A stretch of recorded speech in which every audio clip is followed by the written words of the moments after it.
Olá, meus amigos, olá, minhas amigas do Legislação Integrada. Aqui quem fala é o professor Bruno Valente e a nossa conversa de hoje é sobre o informativo 1035 do STJ.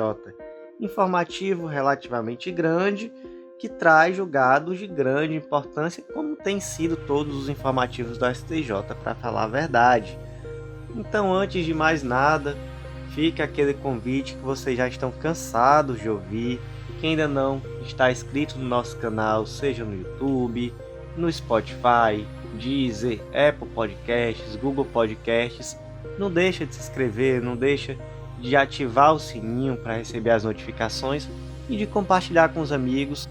Então, não deixa de nos ajudar a manter esse canal que traz de forma gratuita conhecimento para tanta gente. Então vamos começar. O primeiro julgado do dia foi inserido lá no artigo 1201 do Código Civil e o destaque ficou da seguinte forma: promovido o leilão do bem pelo credor hipotecário, a permanência do mutuário no imóvel caracteriza posse de má-fé. Qual é o efeito prático disso? Vamos pensar aqui no exemplo. O Joãozinho, ele pegou um empréstimo no banco e, como garantia desse empréstimo, ele deu a casa dele de hipoteca. Ele não pagou o empréstimo e aí foi feito o leilão do imóvel. Só que o Joãozinho não saiu, ele resistiu, disse que não ia sair.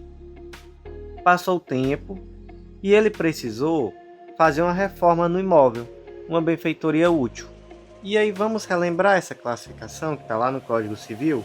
Benfeitoria necessária é aquela benfeitoria que tem por fim evitar a deteriorização do imóvel. Então, por exemplo, tem uma coluna que está com uma infiltração.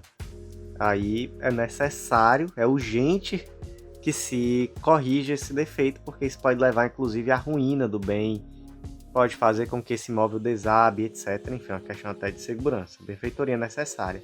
Benfeitoria útil é aquela que facilita e aumenta o uso do bem. Então, por exemplo, imagina que a casa tem 2 andares, mas ela tem uma escada improvisada. No lugar de ter uma escadazinha de alvenaria normal, como a gente é acostumado, imagina que na casa só tem uma escada daquelas de obra, e as pessoas usam essa escada para subir. E aí a pessoa que mora na casa, ela resolve construir uma escadazinha de alvenaria normal. Isso é o quê? Isso é uma benfeitoria útil. Essa benfeitoria ela vai aumentar e facilitar o uso do bem. E, em terceiro lugar, as benfeitorias voluptuárias, que são aquelas de mero deleite ou recreio, que não aumentam o uso habitual do bem, apesar de tornar mais agradável. Então aqui, por exemplo, uma piscina. É o melhor exemplo, uma piscina, uma churrasqueira, algo que você coloca ali, então somente pelo deleite, né? Para usar o termo que traz o Código Civil. Então, imaginem que foi uma benfeitoria útil que o Joãozinho fez nesse imóvel. Só que essa benfeitoria útil foi feita já depois do leilão, quando o Joãozinho ele já deveria sair do imóvel. Por quê? Porque o imóvel já foi leiloado, outra pessoa já comprou. E aí, pergunta-se: Joãozinho tem direito a ser indenizado por essa benfeitoria útil? Ele construiu a escada de alvenaria. Ele tem direito a ser indenizado? A resposta é não, ele não tem. Porque a partir do momento em que foi promovido o leilão do bem, a posse do Joãozinho deixou de ser uma posse de boa-fé e se tornou uma posse de má-fé.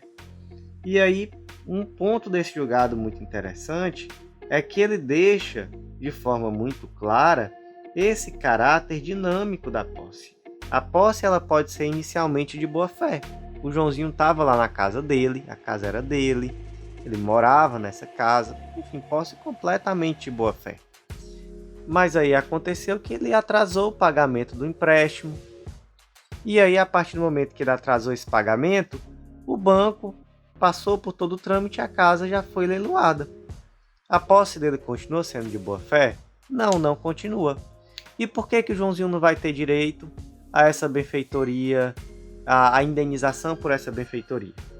Aí a resposta vai estar lá no Código Civil. Vocês podem ler os artigos 1219 e 1220. Veja só, artigo 1219. O possuidor de boa-fé tem direito à indenização das benfeitorias necessárias e úteis, bem como, quanto às voluptuárias, se não lhe forem pagas, a levantá-las, quando o puder fazer sem detrimento da coisa, e poderá exercer o direito de retenção pelo valor das benfeitorias necessárias e úteis. 1220.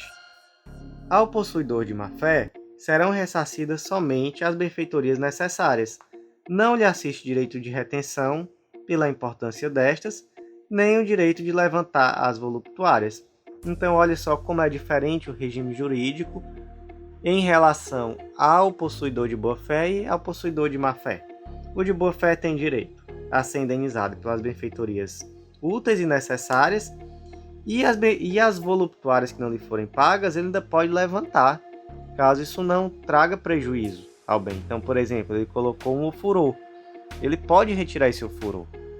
É uma benfeitoria voluptuária, mas ele pode retirar.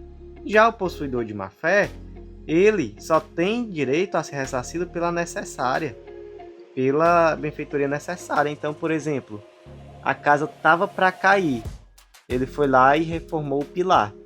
Isso daí, ok, ele vai poder ser, ele deverá ser indenizado, mas ele não é indenizado nem pela benfeitoria útil e nem sequer tem direito de levantar a voluptuária e nem sequer também tem o direito de retenção até ser indenizado pelos valores.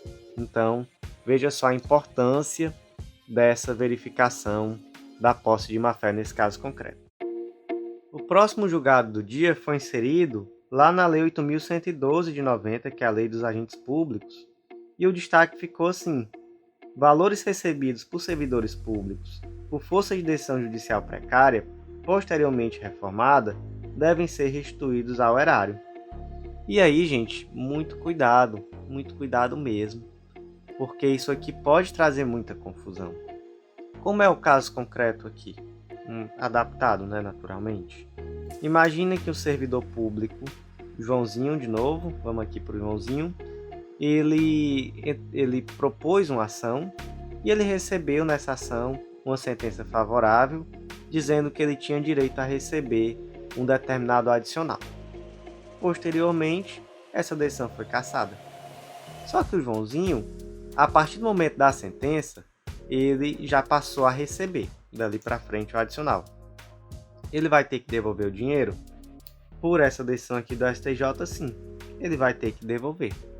Por quê? Porque o STJ entende que o servidor, ele sabe que aquela ação não transitou em julgado.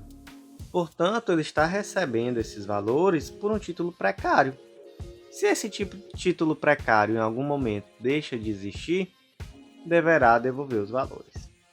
Acontece que o STF tem uma posição um pouco mais favorável. Ela diz que o STF já decidiu, por mais de uma vez, mas eu destaco aqui esse julgado no informativo 923, que, havendo uma mudança de jurisprudência posterior, ao jurisdicionado deve ser reconhecida a possibilidade de não devolução desses valores. Então, por exemplo, o Joãozinho ele propôs a ação, ganhou em primeira instância, e naquele momento a jurisprudência era toda no sentido de que Joãozinho tinha razão. Só que aí houve recurso, nesse meio período a jurisprudência mudou. E uma decisão da STF, imaginem, e mudou aquilo que foi decidido no primeiro momento. E aí, Joãozinho vai ter que devolver o dinheiro? E o STF decidiu já por diversas vezes que não. E o motivo aqui é exatamente amparar essa boa-fé do servidor que estava recebendo o benefício concedido por uma decisão judicial amparada na jurisprudência dominante sobre o tema. Então aqui se prestigia a boa-fé e a segurança jurídica e se retira a necessidade de devolução dos valores. Então veja só que posição mais benéfica ao servidor público essa posição do STF em relação à posição do STJ. Mas vamos aprofundar. E no caso de sentença desconstituída por ação rescisória? Joãozinho ganhou a ação em todas as instâncias, só que depois de uma ação rescisória desconstituiu. E aí, Joãozinho vai ter que devolver o dinheiro que recebeu nesse meio tempo? Aí não há dúvida, nem STF nem STJ vão dizer que Joãozinho vai ter que devolver. Então, nesse caso, o Joãozinho não precisa devolver. Mas vamos aprofundar mais ainda. Vamos chegar aqui no subsolo. Daqui a pouco a gente encontra petróleo de tanto aprofundar. Mas imagina agora que o Joãozinho recebia um adicional em virtude de uma decisão administrativa normal. A administração interpretou a lei e da interpretação dessa lei, ela entendeu que Joãozinho tinha direito a um adicional e estava ali pagando. Quando foi um dia, a administração foi olhar aquilo ali com mais calma e disse: eita, tá errado isso aqui. Joãozinho, você não tem direito não. E aí cortou. Joãozinho vai ter que devolver o valor que ele recebeu? E aí não, Joãozinho não vai ter que devolver. E aí nós temos súmula do TSU, súmula da AGU, temos tema repetitivo do STJ. Olha só, quando a administração pública interpreta erroneamente uma lei, resultando em pagamento indevido ao servidor, cria-se uma falsa expectativa de que os valores recebidos são legais e definitivos, impedindo, assim, que ocorra descontos dos mesmos ante a boa-fé do servidor público. Aqui é o tema repetitivo 531. Tem também a súmula 249 do TSU e 34 da AGU, bem semelhantes. Então, bastante amparada aqui a pretensão de Joãozinho nesse caso de não ter que devolver os valores. Tem alguma exceção, professor? Tem. A exceção é quando os valores tenham sido auferidos de má-fé. Então, se Joãozinho estava recebendo de má-fé, ele tem que devolver. Mas vamos mais uma vez aprofundar. E no caso do pagamento incorreto por mero erro operacional. O que é o erro operacional? É aquele erro realmente na hora de fechar o contra-cheque. Então imagina que do nada, o Joãozinho estava aqui, do nada apareceu lá uma rubrica no contra-cheque dele com um pagamento que ele, opa, que pagamento é esse? Que adicional é esse? Adicional aqui de periculosidade, eu trabalho no escritório, não tem nenhum motivo para receber isso. Por quê? E aí fica ali caladinho recebendo um erro operacional, ou então um erro mesmo de cálculo, tá recebendo ali alguma coisa a mais que não faz sentido. E aí nesse caso, só um erro operacional mesmo. Tem que devolver? Aí nesse caso tem. Aí, Joãozinho, se foi um erro operacional, você tem que devolver. E aí tem também um tema repetitivo do STJ, tema 1009.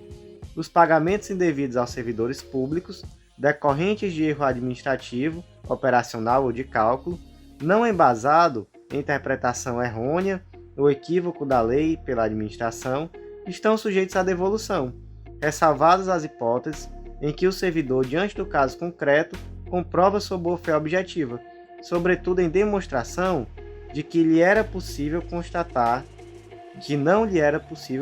constatar o pagamento indevido. Então, olha só como a lógica aqui se inverte. No primeiro caso, houve uma interpretação equivocada da lei. Nessa interpretação equivocada da lei, se entendeu que Joãozinho tinha direito. E aí, Joãozinho não vai precisar devolver esses valores, salvo se comprovarem a má-fé. Já que, nesse segundo caso, houve um mero erro operacional. E aí, nesse segundo caso, Joãozinho só não vai ter que devolver se ele provar a boa-fé. Totalmente o contrário. Veja só que interessante. E, gente, tem até um tema de repercussão geral também, tese 979, que trata como deve ser feita essa restituição. Olha só que tese interessante. O pagamento indevido ao segurado decorrente de erro administrativo, material ou operacional, não embasado em interpretação errônea ou equivocada da lei pela administração, é repetível, sendo legítimo o desconto no percentual de até 30% do benefício pago ao segurado ou beneficiário, ressalvada a hipótese em que o segurado, diante do caso concreto, comprova sua boa-fé, sobretudo com demonstração de que não lhe era possível constatar o pagamento indevido. Então, tem essa tese que limita a 30% daquilo que o servidor recebe para a devolução. Então, você também não pode deixar o servidor, então o segurado, sem receber salário. Tem essa limitação de até 30% na hora de descontar. O próximo julgado foi inserido na Constituição Federal e o destaque ficou da seguinte forma: os juros de mora incidentes sobre o valor do precatório, devido pela União em ações propostas em favor dos estados e dos municípios, relativos às verbas destinadas ao Fundef/Fundeb, podem ser utilizadas para o pagamento de honorários advocatícios contratuais.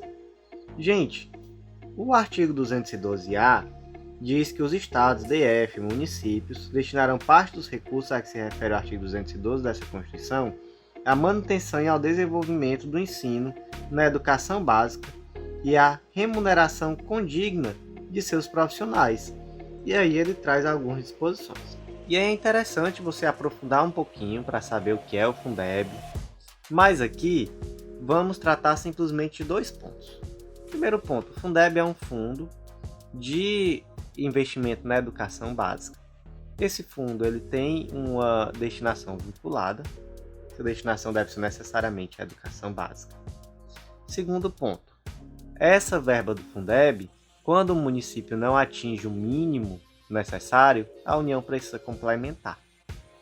Então imaginem que em determinadas situações acontece de haver discordância entre o município e a União se há ou não um dever de complementação.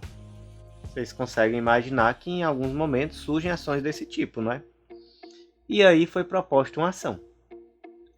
Nessa ação, foi decidido que sim, é necessário a União pagar uma complementação ao município. E aí, vamos pensar aqui na situação do advogado que propôs a ação em benefício do município. Essa verba, é possível reter uma parte dela para pagar os honorários do advogado? A resposta é não. Não é possível. Isso daí foi decidido, inclusive, pela STJ, saiu lá no informativo 643. Posteriormente, o STF também já decidiu em sentido bem semelhante ao STJ. Só que aqui foi feito um distinguish. Veja só que interessante. Aqui se decidiu que os juros de mora que incide sobre esse valor, então imagina que depois que essa ação foi proposta, passou 5 anos, 6 anos para ser pago. Incide os juros de mora. Esses juros de mora, uma parte deles sim, pode ser retida para pagar os honorários do advogado. Então, uma distinção simplesmente, e uma distinção bem interessante. O próximo julgado do dia foi inserido lá no Código Tributário Nacional, especificamente no artigo 134, inciso 7º.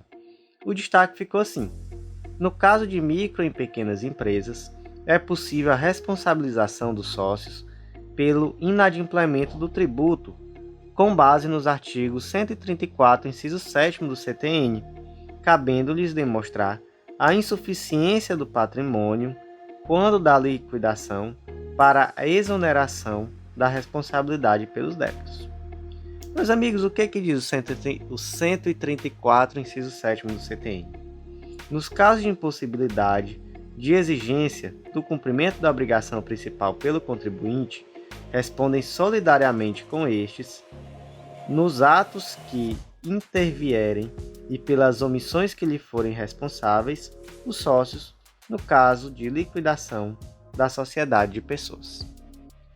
Gente, isso aqui deve ser lido em conjunto com a Lei Complementar 123, que é a lei complementar que trata sobre a micro e pequena empresa. E aqui é de se destacar que a Lei Complementar 123, ela traz um regime um pouco mais simples, mais favorável às micro e pequenas empresas no momento da baixa. Então essas empresas elas conseguem dar baixa sem a necessidade de apresentar certidão de regularidade fiscal. Olha só que situação interessante. Por quê? Porque quer-se realmente facilitar essa baixa quando necessária. Só que isso não pode ser utilizado como escudo protetivo para que os sócios deixem de pagar os tributos.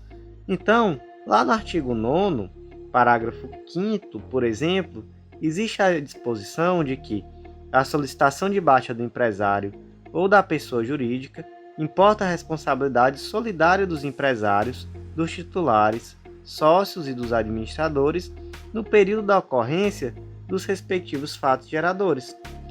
Então, meus amigos, existe essa situação em que, por um lado, é possível a baixa sem a apresentação das certidões, mas por outro, se ficar alguma dívida, os sócios podem ser cobrados.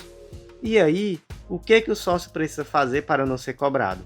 Ele precisa demonstrar a insuficiência do patrimônio quando da liquidação. Então, esse indivíduo sócio, ele tem esse ônus de comprovar que quando essa sociedade foi baixada, quando foi liquidado todo o patrimônio, havia ali uma insuficiência de patrimônio para a quitação do débito. Aí ok.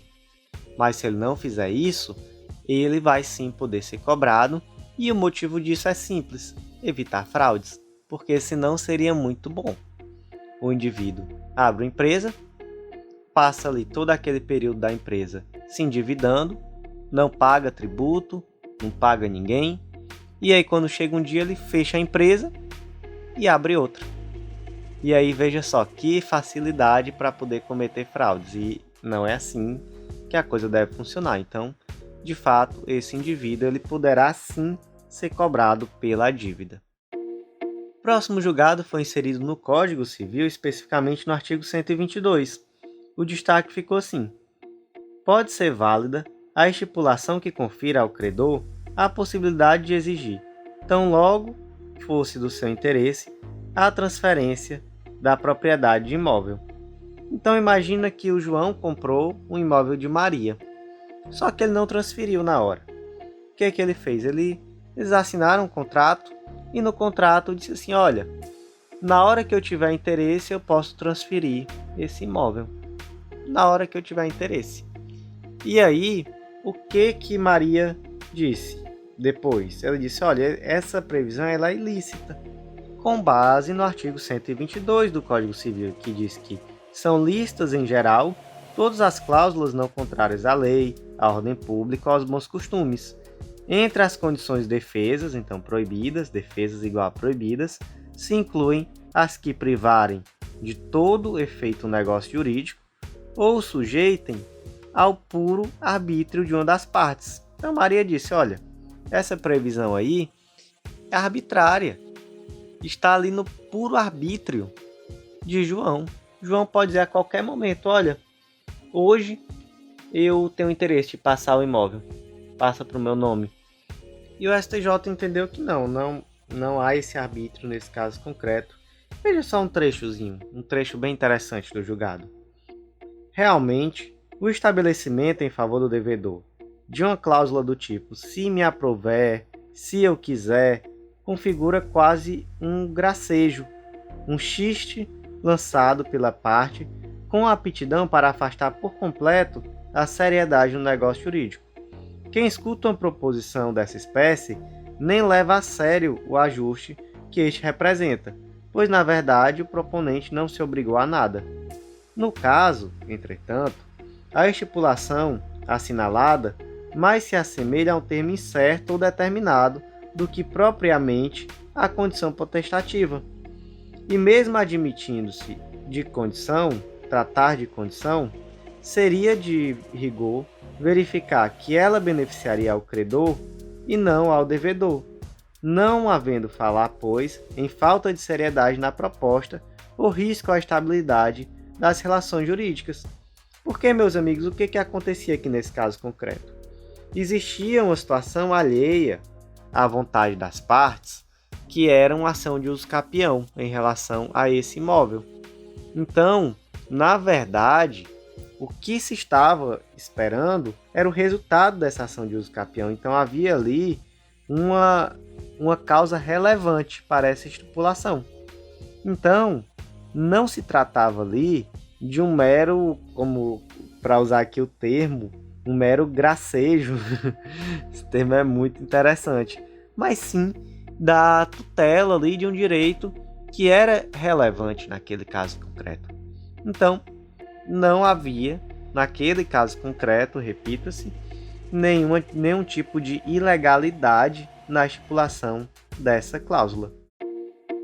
próximo julgado do dia foi inserido também no Código Civil e o destaque ficou da seguinte forma: a solvência de créditos privilegiados detidos por credores concorrentes no concurso particular independe de se perquirir acerca da anterioridade da penhora, devendo o rateio do montante constrito ser procedido de forma proporcional ao valor dos créditos, artigo 962 do Código Civil.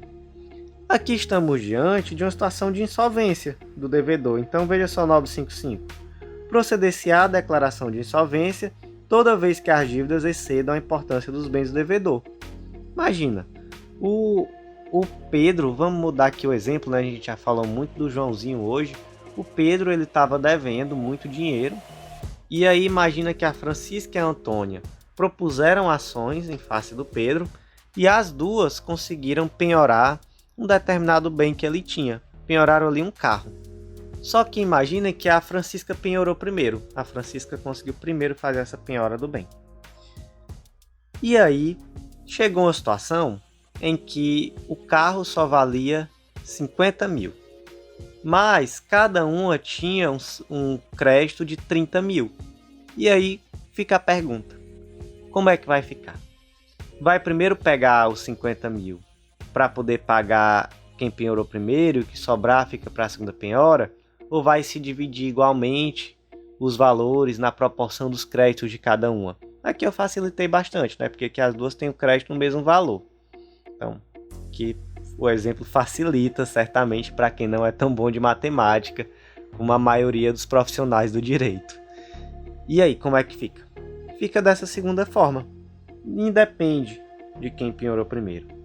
Os dois créditos aqui são igualmente privilegiados por uma penhora. Não importa quem penhorou primeiro.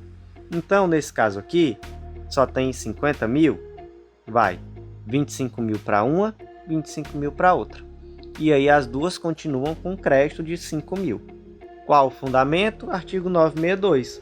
Quando concorrerem aos mesmos bens, por título legal, dois ou mais credores da mesma classe especialmente privilegiados, haverá entre eles rateio proporcional ao valor dos respectivos créditos, se o produto não bastar para o pagamento integral de todos, ou seja, rateio proporcional. Se, no caso, as duas tinham crédito de 30 mil, o bem só valia 50, 25 mil para cada, não importa quem penhorou primeiro. O próximo julgado do dia foi inserido na Lei 8.009 de 90, que é a Lei da Impenhorabilidade do Bem de Família. O destaque ficou da seguinte forma: o imóvel dado em caução, em contrato de locação comercial, que pertence a determinada sociedade empresária e é utilizado como moradia por um dos sócios, recebe a proteção da impenhorabilidade do bem de família. Meus amigos, vamos aqui por partes. Em primeiro lugar, a Lei 8.009, ela traz a regra da impenhorabilidade do bem de família. O que é o bem de família? Aquele imóvel, aquela casa que é habitada pelo indivíduo e por sua família. Esse imóvel é impenhorável para o pagamento de dívidas. Por sua vez, o artigo 3º traz exceções. Naquelas hipóteses do artigo 3º, é possível a penhora do bem de família. E aí eu vou destacar aqui para vocês só uma dessas hipóteses, que é a obrigação decorrente de fiança concedida em contrato de locação. E aí, por muito tempo, o STF decidiu que só era penhorável o bem de família dado em fiança de contrato de locação residencial. O de comercial não era. Esse entendimento foi superado pela tese de repercussão geral 1127 do STF, que diz que é constitucional a penhora de bem de família pertencente a fiador de contrato de locação, seja residencial, seja comercial. Primeiro ponto. Mas, professor, a gente está falando de caução. A decisão em questão fala de caução, não de fiança. Por que você está me falando de fiança? Porque, gente, quando o STF decidiu isso, aí chegou pouco tempo depois ao STJ a questão da caução.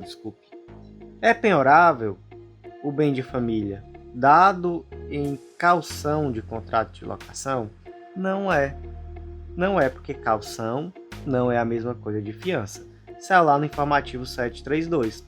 Então, se o bem de família ele é dado como caução de um contrato de locação, esse bem de família continua sendo impenhorável. Se ele for dado como fiança, ele não é impenhorável. E aqui, agora no 735, informativo 735, temos uma situação um pouco diferente, que é a do imóvel dado em caução de contrato de locação comercial, mas que esse imóvel pertence a determinada sociedade empresária, mas é utilizado pela família de um dos sócios para moradia. E aí, como é que fica?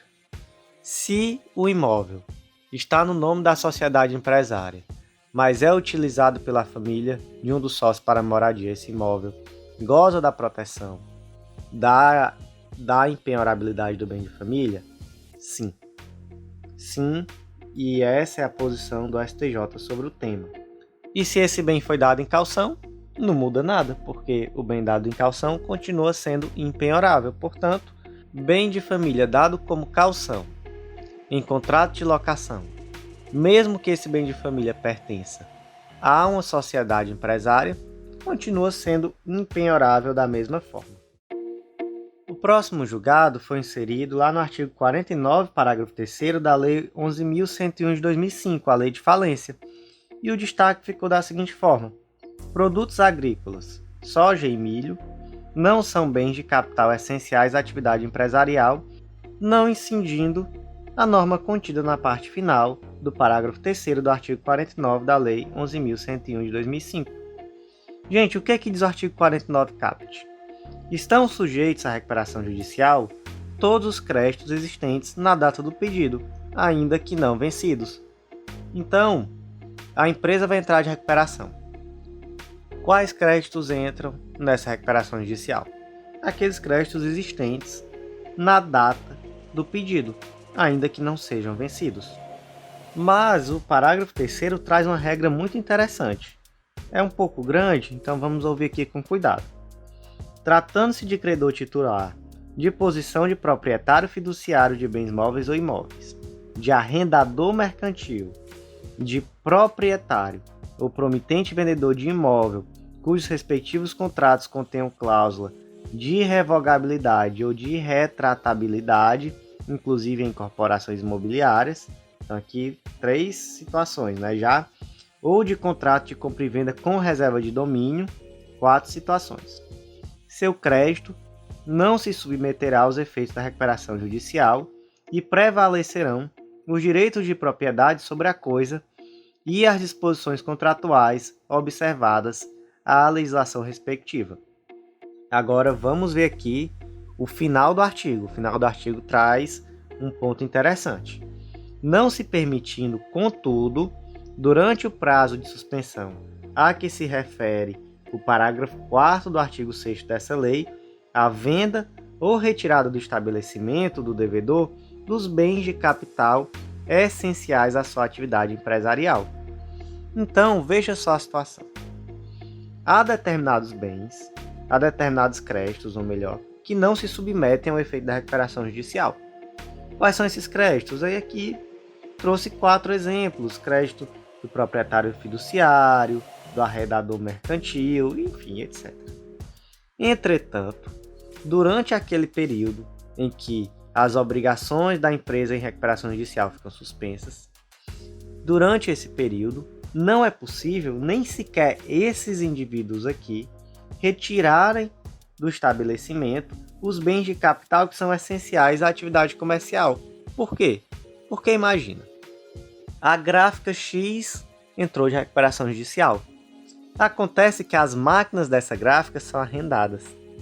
Então, essas máquinas arrendadas, elas não entram na recuperação judicial, não é isso? Imagine, por exemplo, que o banco que arrendou essas máquinas, ele pudesse simplesmente ir lá e tirar as máquinas. Como é que a empresa trabalharia para sair da situação de crise? A empresa fecharia naquele exato momento. E aí, há 2 pressupostos. Não basta que esse bem seja considerado um bem de capital, ele também deve ser essencial à atividade produtiva. Então aqui, um bom exemplo disso é o maquinário necessário a própria atuação da empresa. E aí, em um caso concreto, a empresa quis dizer que o milho e a soja, os produtos agrícolas, eram bens essenciais à atividade da empresa. E aí o STJ disse que não, e ele diferenciou. Ele disse, olha, bem de capital são, por exemplo, o imóvel, as prensas, as máquinas, aquilo que você utiliza de bem essencial para a produção. Já os insumos que serão utilizados, eles são bens de consumo. Então, por exemplo, o milho e a soja são os bens de consumo que são utilizados na produção. Então, esses bens não estão acobertados por essa impossibilidade, por essa exceção prevista lá no artigo 49, parágrafo 3º, parte final. Próximo julgado do dia inserido no artigo 784, inciso 3 do Código de Processo Civil. O destaque ficou assim: não é cabível a extinção da execução pela ausência disjuntada das avenças anteriores e subjacentes ao contrato de confissão de dívida. Imagina que Zé deve Francisco. E aí ficou um problema, porque havia discussões sobre quanto Zé devia a Francisco, de que forma era essa dívida. E aí houve ali uma série de desavenças, conversaram, conversa vai, conversa vem, contrataram um perito, o perito fez os cálculos, e aí no final das contas celebraram ali um contrato de confissão de dívida. E aí esse contrato de confissão de dívida pode ser um título executivo, inclusive, né?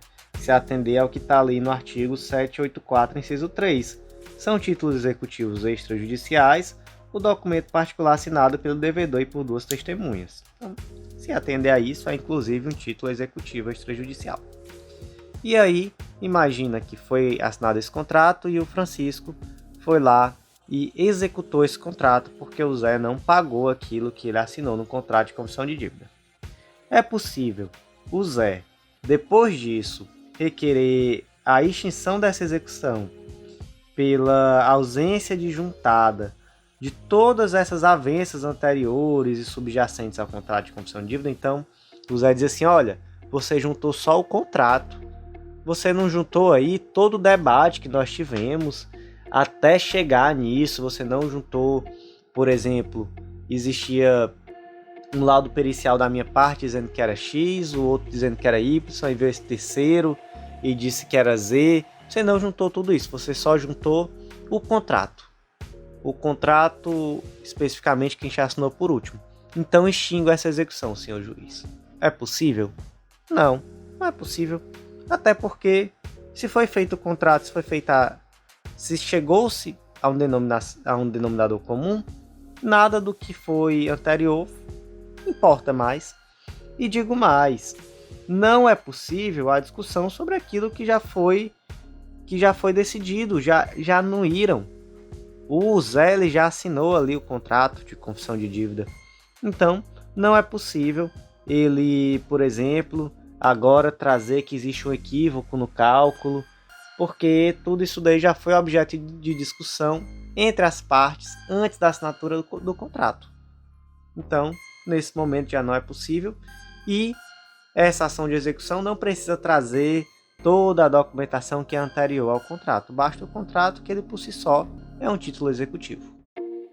Próximo julgado do dia foi inserido lá no Código de Processo Civil, lá no capítulo acerca da ação rescisória, e o destaque ficou da seguinte forma: não é cabível a devolução de valores recebidos a maior a título de complementação de aposentadoria por força de decisão judicial transitada em julgado, mesmo que seja posteriormente desconstituído.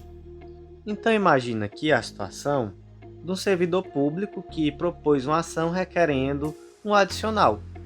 E ele ganhou esse adicional, foi decidido que sim, você tem direito a esse adicional, e esse servidor ele tinha uma previdência complementar. E aí, qual um dos efeitos práticos de ser decidido que ele tinha direito a esse adicional, ou seja, o salário dele era maior do que ele efetivamente recebia? É a necessidade de complementação do valor que ele recebia, ou melhor, do valor de contribuição para a Previdência Complementar. E aí, imagina que houve ali, na verdade, tão somente uma decisão provisória, uma antecipação de tutela, determinando que seja complementado o valor que ele recebia na previdência privada dele, no caso, nessa previdência complementar. Acontece que depois veio a sentença, e a sentença decidiu em sentido contrário. E aí o servidor público ele vai ter que devolver esse valor que recebeu a mais? Vai ter que devolver. Porque era uma decisão provisória, uma antecipação de tutela. Agora imagina outra situação. Imagine que ele recebia por uma decisão transitada em julgado. Transitou em julgado e recebeu esse valor por conta dessa decisão transitada em julgado. E aí, posteriormente, o Estado propôs uma ação rescisória e conseguiu rever. E aí, é necessário devolver aquilo que ele recebeu a mais durante o período? Aí não é necessário. E o fundamento é a boa-fé objetiva. Então aqui temos uma situação em que o indivíduo estava recebendo esse valor a mais em virtude de uma decisão transitada em julgado. Ele tinha uma legítima expectativa de que não havia nada de errado e de que ele tinha direito efetivamente ao recebimento. Portanto, nesse caso, não é necessária a devolução de valores. Próximo julgado do dia, muita atenção, você é advogado e advogada. Inserido no Código de Processo Civil, o destaque ficou da seguinte forma: a ausência de expediente forense no dia de Corpus Christi deve ser comprovado pela parte no momento da interposição do recurso por meio de documento idôneo. Amigos, o artigo 1003, parágrafo 6º, diz que o recorrente comprovará a ocorrência de feriado local no ato da interposição do recurso.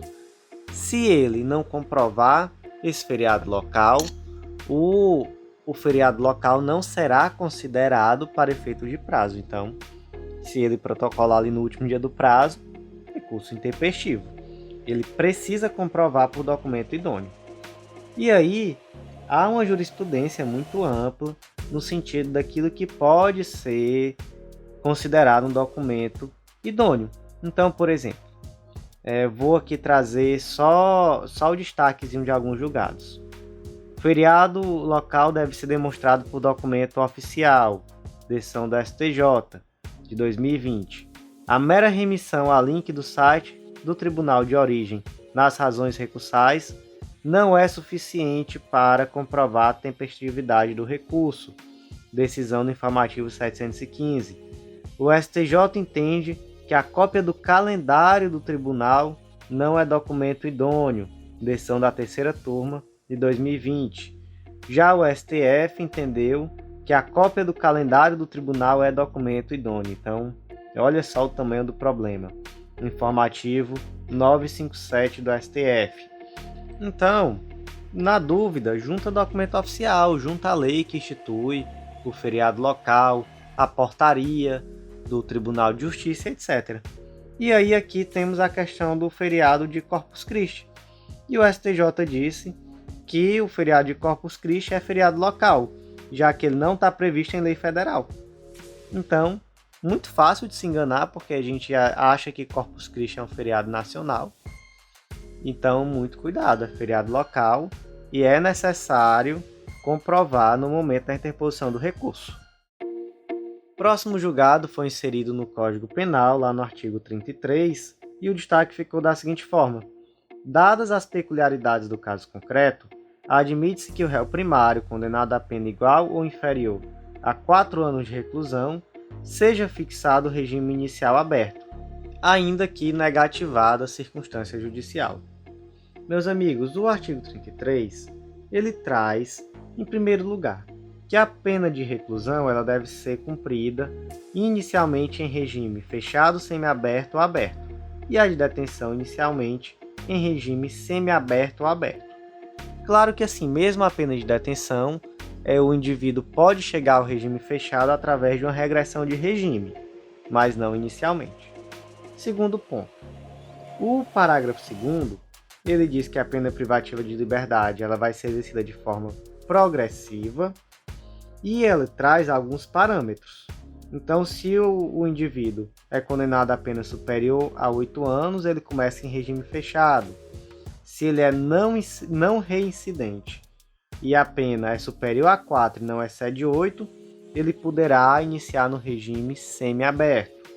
Se ele é não reincidente e a pena é igual ou inferior a 4, ele poderá, desde o início, cumprir em regime aberto. E o parágrafo 3º diz que a determinação do regime inicial far-se-á com a observância dos critérios previstos no artigo 59. Quais são os critérios do artigo 59? São as circunstâncias judiciais. São aquelas circunstâncias que são utilizadas na primeira fase da dosimetria. Para quem não se lembra, são 8. O juiz, atendendo à culpabilidade, antecedentes, conduta social, personalidade do agente, motivos, circunstâncias e consequências do crime, bem como o comportamento da vítima, estabelecerá, conforme seja necessário e suficiente, a reprovação e prevenção do crime. Então, meus amigos, olha só que interessante como é que funciona a fixação do regime inicial. Existem aqui 2 critérios. Primeiro critério, ou melhor, 3, não é? Primeiro critério, o indivíduo é reincidente ou não? Se o indivíduo for reincidente, a princípio aqui, não é? Ele já pega o regime fechado. A gente vai ver, vocês podem pegar o material depois com calma, vocês vão ver que não é bem assim, há alguns casos em que ele pode iniciar no semiaberto, enfim. Mas a princípio reincidente, fechado. Se ele for não reincidente, aí você olha a pena. Inferior a 4, aberto. De 4 a 8, né? Superior a 4, não excede 8. Semiaberto, superior a 8, fechado do mesmo jeito. Só que aqui no parágrafo 3º, diz que o regime inicial ele vai ser definido também em observância às circunstâncias do crime, do artigo 59. Então, por exemplo, ainda que esse indivíduo tenha uma pena de inferior a 4 anos, se há alguma circunstância judicial negativa em tese, ele pode iniciar em regime mais gravoso, em tese. Só que o que o STF disse? Desculpa, o que o STJ disse aqui? Que, dadas as circunstâncias do caso concreto, admite-se ao réu primário, condenado a pena igual ou inferior a 4 anos, seja fixado o regime inicial aberto, ainda que haja circunstância judicial negativa. Então não é algo automático. Mesmo que hajam circunstâncias judicial negativa, o regime inicial pode ser o aberto. Então o que se decidiu foi isso. E aí, meus amigos, é muito interessante também ter em mente, aí por isso que eu peço a vocês que aprofundem no material escrito, que, por exemplo, em outros casos a STJ decidiu que aquele indivíduo reincidente, mas que pegou ali uma pena baixa, de até 4 anos, que as circunstâncias judiciais eram positivas, não teve nada negativado nas circunstâncias judiciais, e ali, de acordo com as circunstâncias do caso concreto, né, com o bem jurídico que foi afetado naquele caso, é possível ele iniciar num semiaberto ou num aberto. Então veja só que interessante, as circunstâncias judiciais tanto sendo utilizadas para colocar esse indivíduo em uma situação mais gravosa, quanto para colocá-lo em uma situação mais benéfica. O próximo julgado do dia foi inserido no Código Penal, mais especificamente lá no artigo 83, que trata sobre o livramento condicional. E o destaque ficou da seguinte forma: o histórico prisional conturbado do apenado, somado ao crime praticado com violência ou grave ameaça, uma condição legal do atual artigo 83, parágrafo único do Código Penal, afasta a constatação inequívoca do requisito subjetivo para a concessão do livramento condicional. Meus amigos, o livramento condicional está previsto lá no artigo 83, é um benefício que pode ser deferido a um indivíduo com pena privativa de liberdade igual ou superior a 2 anos, e para isso há requisitos subjetivos e objetivos. Entre os requisitos objetivos, cumprimento de mais de 1/3 da pena se o condenado não for reincidente em crime doloso e tiver bons antecedentes, mais da metade se for reincidente em crime doloso, mais de 2/3 se for condenado por crime hediondo, tortura, tráfico de entorpecentes, tráfico de pessoas, terrorismo, e se não for reincidente específico em crime hediondo. E aí, além disso, é necessário bom comportamento durante a execução da pena, não ter cometido falta grave nos últimos 12 meses, um bom desempenho para o trabalho que lhe foi atribuído e a aptidão de prover a própria subsistência mediante trabalho honesto. Além disso, tem a necessidade de ter reparado o dano, salvo impossibilidade de fazê-lo. E aí, fora isso, o parágrafo único traz um detalhe em relação a determinados crimes. Para o condenado por crime doloso, cometido com violência ou grave ameaça à pessoa, a concessão do livramento também ficará subordinada à constatação de condições pessoais que façam presumir que o liberado não voltará a delinquir. Então, aqui nesse caso, é exatamente isso. O indivíduo ele praticou um crime com violência ou grave ameaça. Então, é necessário, aqui, além de tudo, observar essa necessidade de existência de condições pessoais que mostrem que esse indivíduo não voltará a delinquir. Acontece que esse indivíduo ele tem um histórico prisional conturbado. E aí se pergunta, esse histórico, ele afasta esse requisito subjetivo? A resposta é sim, afasta. Só que aqui tem um detalhe.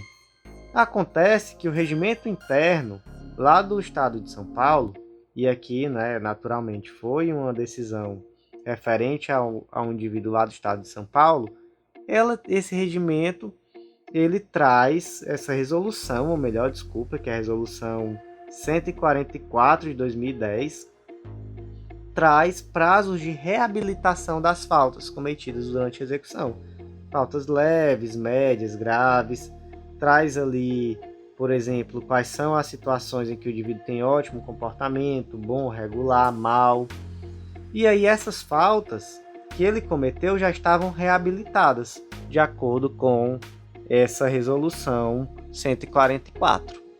E aí esse indivíduo ele disse, olha, como minhas faltas já estão reabilitadas, não é possível que você utilize essas faltas que eu cometi para dizer que eu não preencho os requisitos subjetivos para livramento condicional. E aí o STJ disse, olha, uma coisa não tem nada a ver com a outra.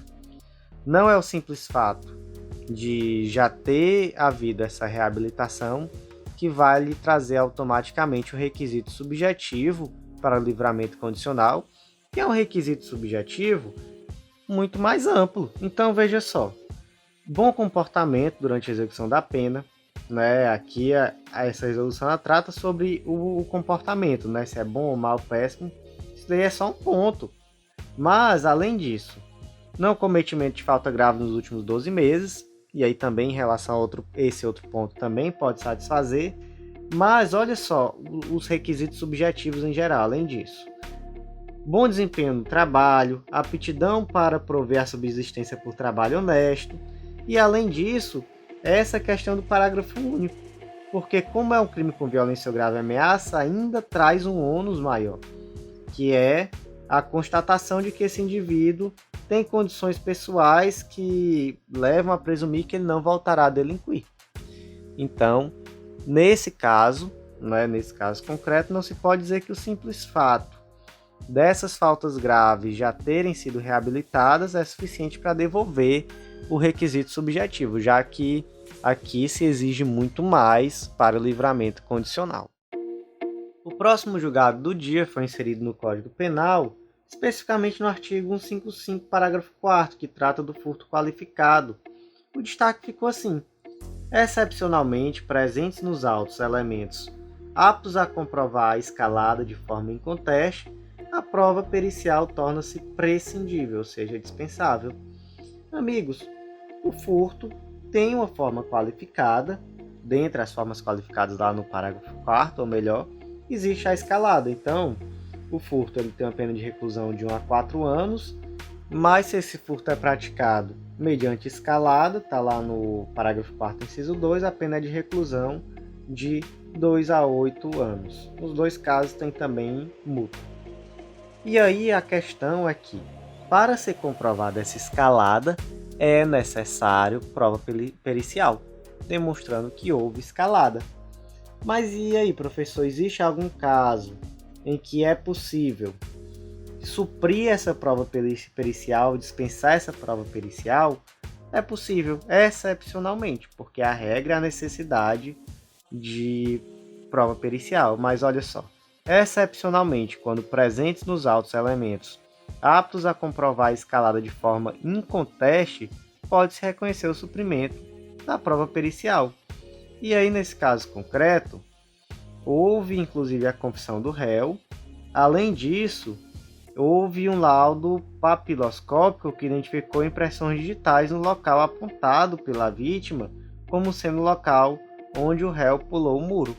Então, veja só que dois elementos muito interessantes, três elementos, né? Então, confissão, a vítima afirmou que ele pulou o muro e ainda houve um laudo papiloscópico dizendo que realmente havia impressões digitais dele no local. Então, enfim, suprir mais do que isso, mais do que isso para suprir seria demais realmente. Então, nesse caso, se dispensou a necessidade desse laudo pericial específico para demonstrar a escalada. O próximo julgado do dia foi inserido também no Código Penal e o destaque ficou da seguinte forma: configura crime de corrupção ativa o oferecimento de vantagem devida a funcionário público para determiná-lo a omitir ou retardar ato de ofício relacionado com o cometimento de crime de posse de drogas para uso próprio.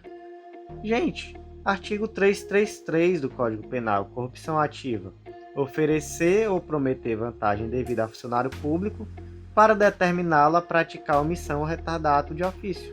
No caso concreto aqui, o indivíduo estava utilizando droga para uso próprio, crime do artigo 28. E aí ele ofereceu uma vantagem ao servidor público, ao policial, para que ele não fosse levado até a delegacia, não passasse por toda aquela situação. E aí veja só a situação. O crime do artigo 28, ele continua sendo um crime, mas ele sofreu uma despenalização. Quais são as penas previstas? Advertência sobre os efeitos das drogas, prestação de serviço à comunidade e medida educativa de comparecimento a programa ou curso educativo. Essas são as penas. Só que esse indivíduo, que ele é pego utilizando droga, ele deve ser conduzido ao juízo e deve ser lavrado um TCO, um termo circunstanciado de ocorrência. E aí o que ele faz? Ele chega no policial e diz: pô, não me leva não, eu não quero ter que passar por isso, não quero que seja lavrado um TCO contra mim, não quero, enfim, sofrer qualquer dessas represálias, então toma aqui R$50 para tu não me levar. E aí o que ele fez? Ele praticou um crime com pena de reclusão de 2 a 12 anos, para poder se livrar de um crime com pena de receber uma advertência sobre efeito de droga, prestar serviço à comunidade ou praticar uma medida educativa de comparecimento a programa ou curso educativo. Então, não compensa. Não compensa, né? Realmente valeria mais a pena responder só pelo artigo 28. Mas agora, além disso, ele também pode ser condenado por corrupção ativa, pena de reclusão de 2 a 12 anos e multa. O próximo julgado do dia foi inserido no Código de Processo Penal e o destaque ficou da seguinte forma: a eventual incidência da causa de aumento descrita na parte final do artigo 1º, parágrafo 4º da Lei de Lavagem de Dinheiro, com redação dada pela Lei nº 12.683 de 2012, não constitui empecilho para o juiz manter a separação dos feitos nos termos do artigo 80 do Código de Processo Penal. Em primeiro lugar, qual é essa causa de aumento? Artigo 1º, parágrafo 4º da Lei de Lavagem de Dinheiro. A pena será aumentada de 1 a 2 terços se os crimes definidos nessa lei forem cometidas de forma reiterada ou por intermédio de organização criminosa. Então aqui necessariamente você vai ter uma reiteração criminosa do crime de lavagem de dinheiro ou intermédio de organização criminosa. Mas vamos lá para o que diz o artigo 80 do Código de Processo Penal. Será facultativa a separação dos processos quando as infrações tiverem sido praticadas em circunstâncias de tempo e de lugar diferentes, ou quando pelo excessivo número de acusados e para não lhes prolongar a prisão provisória ou por outro motivo relevante, o juiz reputar conveniente a separação. E aqui nesse caso nós temos um crime de lavagem de dinheiro que já é um crime que pressupõe a existência de outro crime anterior. E aqui nós ainda temos uma situação em que ou há ainda um crime de organização criminosa ou há vários crimes de lavagem de dinheiro, não só. Chegamos a uma situação em que o indivíduo, então, ele entendeu que por estar aqui essa circunstância, deveria tudo isso ser julgado em um só processo. Mas o artigo 80 do Código de Processo Penal traz circunstâncias em que é possível a separação dos processos, aqui facultativamente. Pelo quê? Por que vai ser possível a separação? Veja só. Quando o excessivo número de acusados puder prolongar a prisão provisória ou por algum outro motivo relevante, o juiz reputar conveniente a separação. Então, nesse caso, é possível, apesar dessa aplicação da aplicação no caso concreto do artigo 1º, parágrafo 4º da Lei de Lavagem de Dinheiro, essa separação dos processos, por uma questão de conveniência processual. E aí, posteriormente, após fixada a pena de cada crime de lavagem, haverá, pelo juiz da execução, a soma e unificação das penas eventualmente impostas. Próximo julgado do dia, e aqui, gente, esse é o julgado mais importante de longe, assim, de longe, é o mais importante julgado dessa edição. Ficou aqui o melhor para o final, é o penúltimo julgado de hoje, e o destaque desse julgado inserido no Código de Processo Penal ficou da seguinte forma: a mera alegação genérica de atitude suspeita é insuficiente para a ilicitude da busca pessoal.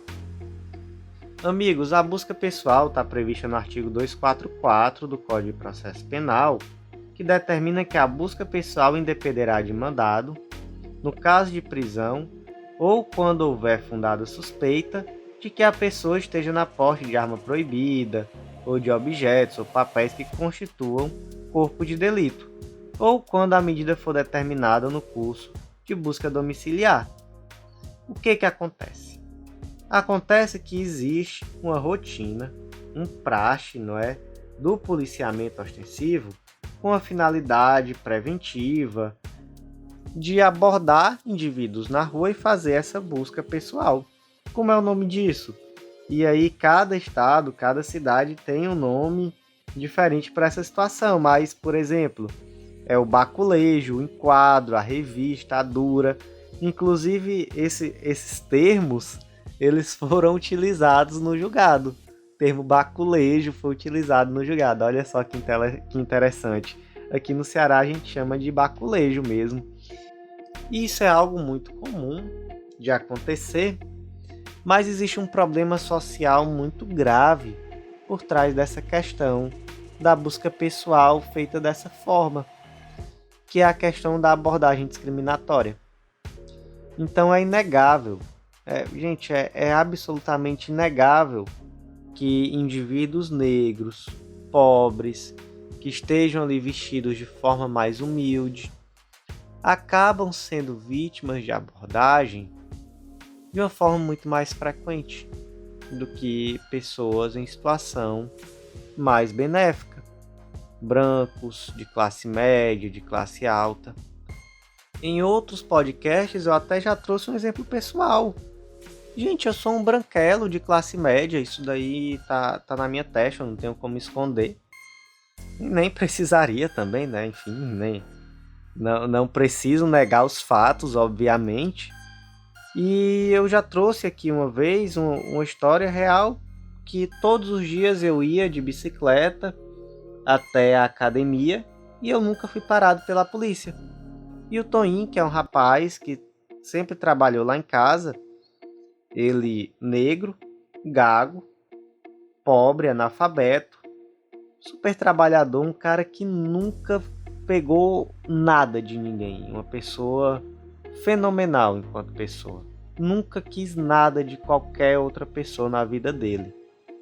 E o Toninho já foi enquadrado pela polícia, sabe-se lá Deus quantas vezes. E ele fazia o mesmo caminho que eu de bicicleta, num horário bem parecido. Às vezes eu passava por ele no caminho. E vez por outra ele vinha falar comigo. Perguntava se eu andava com a nota fiscal da minha bicicleta. Eu, Toninho, pelo amor de Deus, por que eu andaria com nota fiscal de bicicleta? E aí, enfim, a gente que é privilegiado não entende certas coisas. Ele sempre andou com a nota fiscal da bicicleta dele e já mostrou para a polícia algumas vezes. E até em um determinado momento, teve um determinado dia que ele me perguntou, não é, Bruno, onde é que tu comprou esse capacete? Porque tu anda de capacete, a polícia nunca te parou. Eu acho que eu vou comprar um capacete para ver se eu paro de ser abordado. Olha só que interessante o pensamento, né? Enquanto ele sabia que, na verdade, o que fazia ele ser abordado era a cor de pele. Enfim, é a realidade triste que ele também sabe disso, infelizmente. Então, essa decisão, ela se pauta muito nisso, nessa abordagem seletiva. O indivíduo, ele, por ser pobre, por ser negro, ele acaba sendo muito mais vezes abordado, sendo um alvo em potencial muito maior da polícia do que um indivíduo de classe média. Essa seletividade, ela tem um efeito em todas as etapas do poder judiciário, em todas as etapas do processo criminal. Porque aquele indivíduo privilegiado, enquanto branco, enquanto classe média, enquanto rico, ele muitas das vezes, apesar de praticar crime, ele sequer chega ao poder judiciário, ele sequer chega, a polícia sequer o aborda. Enquanto aquele indivíduo em posição menos privilegiada, ele é um alvo muito mais constante, inclusive de abordagens policiais. Então, esse foi o ponto. E aí, alguns argumentos aqui foram muito interessantes. Um dos argumentos contra essa decisão foi o de que era uma boa parte, ou melhor, das prisões em flagrante no Brasil são realizadas em virtude da busca pessoal. Esse foi um argumento muito forte. Por outro lado, um outro argumento também muito forte, utilizado pela decisão, foi no sentido de que apenas 1%, e aí, segundo dados estatísticos oficiais da Secretaria de Segurança Pública, apenas 1% das abordagens são eficientes. Então, a cada 100 pessoas revistadas pela Polícia Brasileira, apenas uma é autuada com alguma ilegalidade. Ou seja, existe ali uma atuação muito inflada. E essa atitude muito inflada, ela é muitas vezes motivada simplesmente por elementos como a fundada suspeita. Aquele indivíduo ali estava numa atitude suspeita. Qual é a atitude suspeita? E aí, qual é a atitude suspeita? Como é que você consegue... Outro ponto que foi abordado no julgado. Como é que você consegue fazer uma sindicância daquela ação com base em uma justificativa tão ampla? Atitude suspeita. Então aqui, 3 razões. Vamos lá. Primeira razão, evitar o uso excessivo desse expediente, por consequência, a restrição desnecessária e abusiva dos direitos fundamentais à intimidade, à liberdade e à privacidade. Porquanto, além de se tratar de conduta invasiva e constrangedora, mesmo se realizada com urbanidade, o que infelizmente nem sempre ocorre, e nem sempre ocorre mesmo. Já conversei muito com o Toim, por exemplo, para trazer de novo o grande Toim ao debate, e não havia nenhuma urbanidade, era quase sempre chute na perna, e abre as pernas vagabundo, encosta, enfim. Também implica a detenção do indivíduo, ainda que por breves instantes. Então, existe ali, ainda que por um breve instante, a restrição da liberdade, uma situação constrangedora, muitas vezes desnecessária. Isso é verdade? Isso é verdade, gente. Isso acontece. Segundo ponto, garantir a sindicalidade da abordagem, isto é, permitir que tanto possa ser contrastada e questionada pelas partes, quanto ser sua validade controlada a posteriori por um terceiro imparcial, que é o Poder Judiciário, o que inviabiliza quando a medida tem por base apenas aspectos subjetivos, intangíveis e não demonstráveis. Terceiro ponto, evitar a repetição, ainda que nem sempre consciente, de práticas que reproduzem preconceitos estruturais arraigados na sociedade, como é o caso do perfilamento racial, reflexo direto do racismo estrutural. Gente, esses argumentos são pautados na realidade? São. Esses argumentos são pautados na realidade. Por outro lado, podemos também criticar essas decisões que têm sido muito recorrentes no sentido de reduzir a atuação policial em determinadas circunstâncias.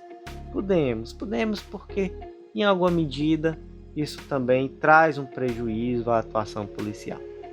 Há situações em que o STJ entendeu que não havia fundada suspeita e eu, particularmente, diante do mesmo caso concreto, diria que havia. Diria que havia e não anularia um flagrante decorrente dessas circunstâncias. Então, assim, tudo merece ser criticado, tudo merece ser dialogado. Devemos ter em mente as situações e ter uma visão crítica. Mas, para que se feche aqui, tem um ponto também muito interessante que também foi abordado. E gente, eu estou trazendo isso aqui com um pouco mais de cuidado, porque, como eu disse, é uma decisão muito importante. Isso aqui pode ser objeto de questões, inclusive, subjetivas, de provas orais, então é importante ter repertório. Outro ponto muito interessante que foi abordado na decisão foi o uso de câmeras pelos agentes de segurança.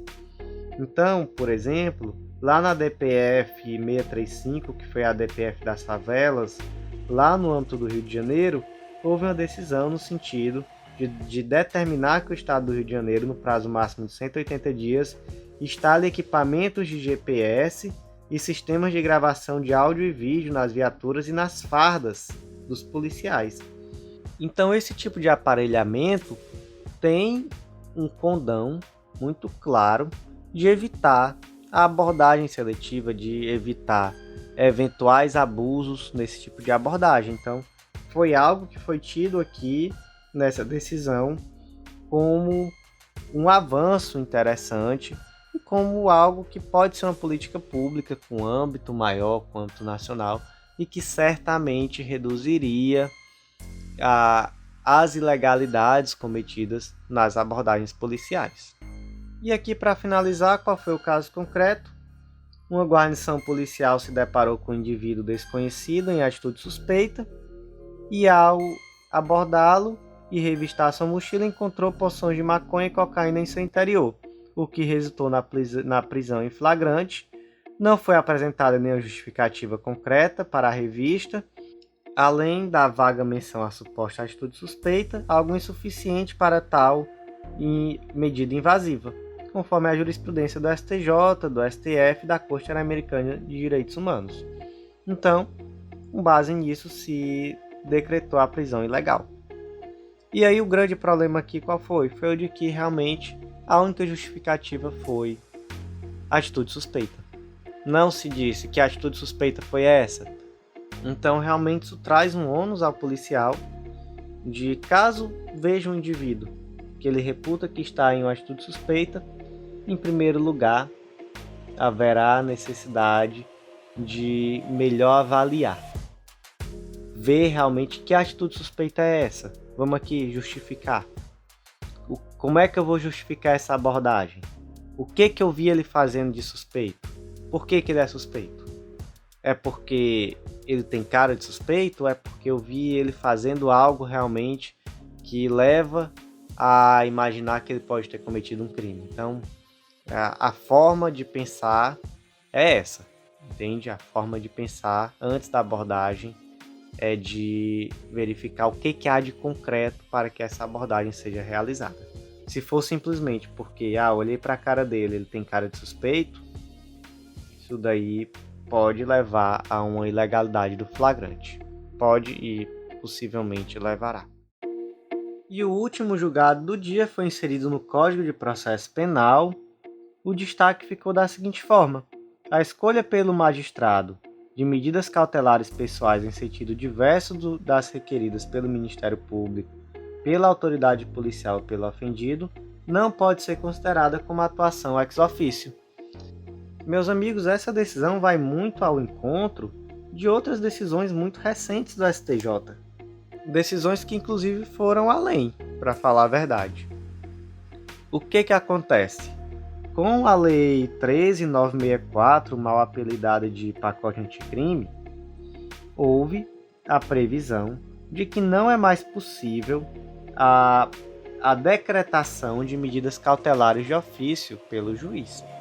Então, o juiz não pode mais, por exemplo, decretar uma preventiva de ofício, ou mesmo alguma outra cautelar diversa da prisão, como, por exemplo, comparecimento periódico em juízo, proibição de frequência em determinados lugares, proibição de ausentar-se da comarca, monitoração eletrônica, etc. Não pode sem requerimento. A questão é que o Ministério Público, o ofendido, a autoridade policial podem requerer a determinação de determinada medida cautelar. Então, por exemplo, imagina que o Ministério Público requereu a proibição de acesso ou frequência a determinados lugares. O juiz, ele só vai poder decretar aquela cautelar que o Ministério Público pediu? Não. O juiz vai poder decretar qualquer uma cautelar prevista lá no artigo 319. Por quê? Porque o contrário seria transformar o juiz em um mero chancelador daquilo que está pedindo o Ministério Público, ou o ofendido, ou a autoridade policial. Então, na verdade, devemos interpretar o pedido do Ministério Público, ou enfim, de quem quer que seja, como um pedido de aplicação de medida cautelar. E o juiz pode escolher qual medida cautelar vai aplicar. É isso o que se decidiu aqui no informativo 735 da STJ. O juiz não fica 100% vinculado àquele requerimento, mas sim o que se entende aqui houve requerimento de medida cautelar? Houve. O juiz vai verificar. Essa medida cautelar requerida é a mais indicada nesse caso concreto. Se ele entender que não, ele pode aplicar outra medida cautelar. Mas o STJ foi até mais além, viu? Lá no informativo 725, o STJ decidiu que a determinação do magistrado pela cautelar máxima, prisão preventiva, em sentido diverso do requerido pelo MP, pela autoridade policial ou pelo ofendido, não pode ser considerada como atuação ex officio. Então, olha só como em outros momentos o STJ foi até mais longe. O Ministério Público requereu só uma monitoração eletrônica, mas o juiz mandou foi prender. Mandou foi prisão preventiva. Pode? Pode. Não é atividade de ofício. Foi isso que o STJ decidiu lá no informativo 725. Então, veja só como o STJ já foi até mais além daquilo que decidiu agora, em outros momentos bem recentes, não é, na verdade? Então, meus amigos, por hoje foi isso. Eu agradeço muito a você que ouviu até o final. Eu faço aquele convite a você que ainda não conhece o Clube da Lei. E, especialmente essa semana, eu destaco para vocês que tivemos 5 planos de leitura novos para os nossos assinantes. Tudo sem nenhum custo adicional. Então, você que já é nosso assinante, você tem acesso só essa semana, só de novidade, ao plano de leitura para a Magistratura de Santa Catarina, para Juiz Federal do TRF4, um plano base novo também para Juiz Federal, que era igual ao plano antigo, que tinha 100 dias, só que esse só com 59 dias, então com metas diárias um pouco maiores para você cumprir em menos tempo. Além disso, delegado de Alagoas e analista do Ministério Público do Pará. Então olha só o tanto de novidade que a gente traz em uma única semana para você que é nosso assinante. Então, se você não é assinante ainda, não perde tempo não, vem conhecer, acesse a legislaçãointegrada.com.br e vem fazer parte desse clube. Não deixa de conversar com a gente se tiver alguma dúvida, que a gente vai te explicar direitinho como é que funciona esse material, o acesso a essa plataforma, que vai te dar um estudo de forma ampla, um estudo com continuidade e um estudo super completo de lei seca e jurisprudência. E um material também atualizadíssimo, tá? Além desses 5 planos de leitura, conseguimos no decorrer da semana, como temos conseguido desde o começo desse projeto, há mais de 2 anos, manter o nosso material 100% atualizado pelos informativos da semana. Então hoje, informativo de número 84 já está na plataforma e nele já contém todos os informativos da STF, STJ e atualizações legislativas até a data em que ele foi postado. Então, meus amigos, por hoje foi isso. Agradeço muito a vocês e até a próxima.